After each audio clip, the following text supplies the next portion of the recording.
TET 2023 তার পরীক্ষার প্রশ্নপত্র ফাঁস হয়ে গেল দুপুর 1টার সময়। আমার আপনার মোবাইলে আমরা যারা ফেসবুক করি, ফেসবুকে চারিদিকে সোশ্যাল মিডিয়ায় চারিদিকে ঘুরে বেড়াচ্ছে তখনও প্রায় 1.5 ঘন্টা বাকি পরীক্ষা হওয়ার।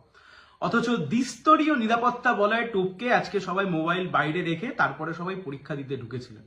তারই মাঝে গোটা রাজ্য জুড়ে পরীক্ষা চলাকালীন টেট 2023-এর যে প্রশ্নপত্র, সেই প্রশ্নপত্র ফাঁস হয়ে গেল। গৌতম বাবু কি বলবেন এবার? মানে পাল বংশের শেষ সম্রাট আমরা পড়েছিলাম, মধ্যশিক্ষা পর্ষদের এই প্রাথমিক শিক্ষা পর্ষদের একদম বিশাল বড় যুধিষ্ঠির ব্যক্তি মানিক ভট্টাচার্যের পরে নিজেকে প্রতিষ্ঠিত করতে চেয়েছিলেন। 2022 সালের টেট নাকি ওনার কাছে ছিল স্বপ্নের টেটের মতো। উনি বলেছিলেন এই টেট হচ্ছে আমার কাছে স্বপ্নের টেট।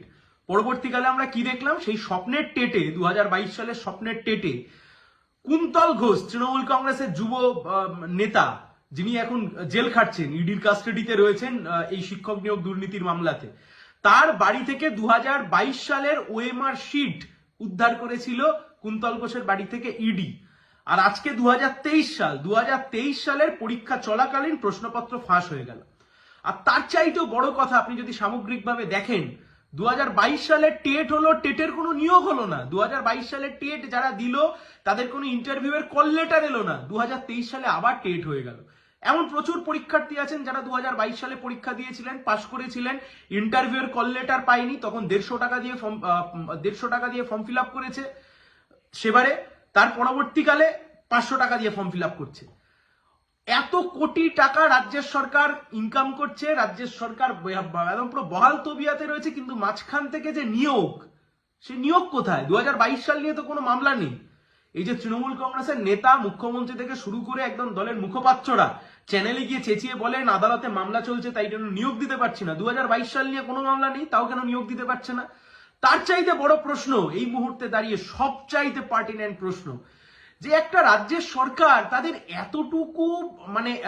এতটুকু দায়িত্ব, এতটা দায়িত্ব জ্ঞানহীন একটা রাজ্যের সরকার যে একটা টেট পরীক্ষা দায়িত্বের সাথে পালন করতে পারে না, ঠিকঠাক মতো করে করতে পারে না। 2022 সালের টেট পরীক্ষা চরম অব্যবস্থা, ট্রেনে করে ঝুলতে ঝুলতে পরীক্ষা দিতে গিয়ে ছাত্রীর মৃত্যু ঘটেছিল বাড়াইপুরে, এখনো মনে আছে। 2014 সালের টেট পরীক্ষা কখনো 6 নাম্বার প্রশ্ন ভুল, কখনো তারপরে একের পর এক ওএমআর শিট ধ্বংস করে দেয়া, ওএমআর শিট নষ্ট করে দেয়া। মানিক ভট্টাচার্য পরে গিয়ে বললেন একের পর এক দুর্নীতি। কখনো আদালত তা প্যানেল বাতিল করে দিচ্ছেন, কখনো আবার সুপ্রিম কোর্ট সেটাকে পাঠিয়েছে এখন হাইকোর্টে, আপাতত ডিভিশন বেঞ্চে সেটা পড়ে রয়েছে। 2017 সালের টেট, পরবর্তীকালে 2022 সালের টেট, 2023 সালের টেট। ছেলে খেলা চলছে পশ্চিমবাংলার বুকে।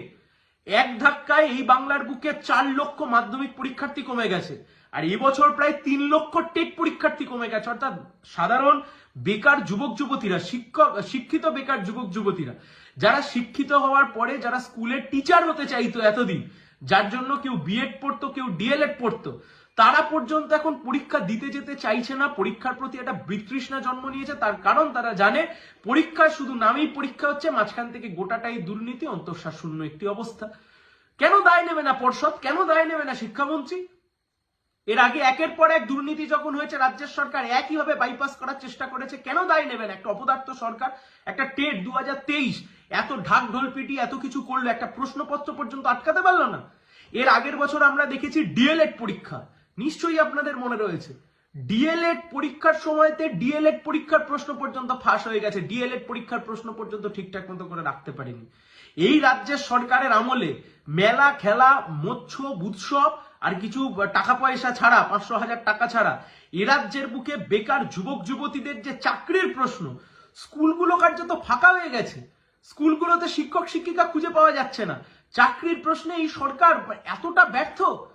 পিটিআর রেশিও 1:30 থাকবার কথা, 30 জন ছাত্রছাত্রী পিছু একজন শিক্ষক শিক্ষিকা থাকবার কথা, সেটা গিয়ে কোথাও দাঁড়িয়েছে একজন শিক্ষক শিক্ষিকা পিছু প্রায় 80-85 জন ছাত্রছাত্রী। চলতে পারে এই অবস্থা? আপনাদের কাছে, বাংলার সাধারণ মানুষ যারা আমাদের কথা শুনেন, আপনাদের কাছে জানতে চাইছি, চলতে পারে এই অবস্থা? আপনারা বলুন তো। মমতা বন্দ্যোপাধ্যায় ক্ষমতায় আসবার পরে 2011 থেকে আজকে 2023 সাল, এখনো অব্দি একটা নিয়োগের পরীক্ষা স্বচ্ছতার সাথে করতে পারলো না। হতে পারে তা বন দপ্তর, হতে পারে তা এসএসসি, হতে পারে তা টেট, হতে পারে তা গ্রুপ সি, গ্রুপ ডি, হতে পারে পৌরসভা নিয়োগ, সবকিছুতে দুর্নীতি। কোথায় যাবে বাংলার যারা শিক্ষিত ছেলেমেয়েরা, আমাদের বয়সী ছেলেমেয়েরা যারা পড়াশোনা করেছে, কোথায় গিয়ে দাঁড়াবে? সবকিছুর জন্য একটা করে যুক্তি, সেই যুক্তি কার্যত তৈরি করে রেখে দিয়েছে নয় কুণাল ঘোষ, নয় তৃণমূল কংগ্রেসের অন্যান্য মুখপাত্ররা।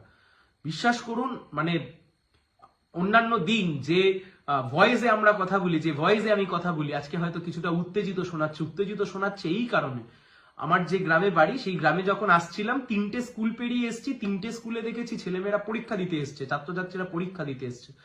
হয়তো অনেকে ভেবে এসছেন যে জানি কিছু হবে না, কিন্তু তার একটা ট্রাই নিতে এসছে। তারা বাইরে বেরিয়ে জানতে পারছে যে যে প্রশ্নপত্র তারা ফেস করে এসছে সেই প্রশ্নপত্র 1.5 ঘন্টা আগেই বাইরে ঘুরে বেরিয়েছে। এই রাজ্যের সরকারের যদি এতটুকু যদি কাণ্ডজ্ঞান থেকে থাকে, গোটা মন্ত্রিসভার অবিলম্বে পদত্যাগ করা উচিত। সবাই ভালো থাকবেন।